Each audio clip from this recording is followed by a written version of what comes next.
says, "Hi Jake, why is it that XRP needs all these catalysts to make three digits when Bitcoin, ETH, Sol, and others didn't?" So Bitcoin has a much more limited supply than XRP. It has and always will because it's only 21 billion or 21 million that'll ever be available. So that's why Bitcoin, again, supply and demand dynamics. Sol both have smart contract capability, whereas XRP doesn't.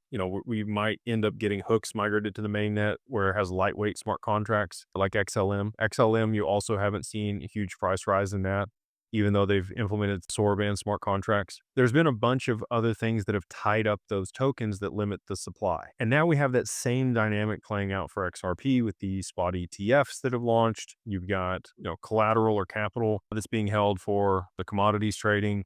You got other derivatives that are being launched on XRP. You got stable coins and other things on the XRPL that are causing more volume in transactions. Anytime you see more volume in transactions on a network, you're going to get price appreciation of the underlying asset.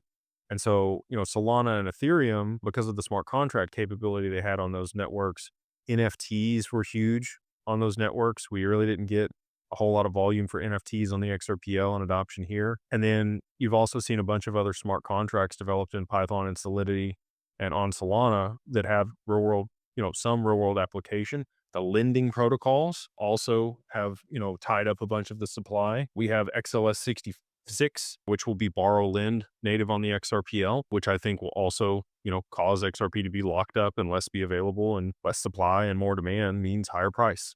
So those three in particular that you mentioned there, they've already had situations where the supply was limited and there was a significant amount of demand for the asset. And that's what caused the appreciation of those tokens and the liquidity to move into those ecosystems. And we're right here on the forefront of that for XRP. So hopefully, that's why we need all these catalysts and we need the adoption of the network so that we get the volume and then the price appreciation.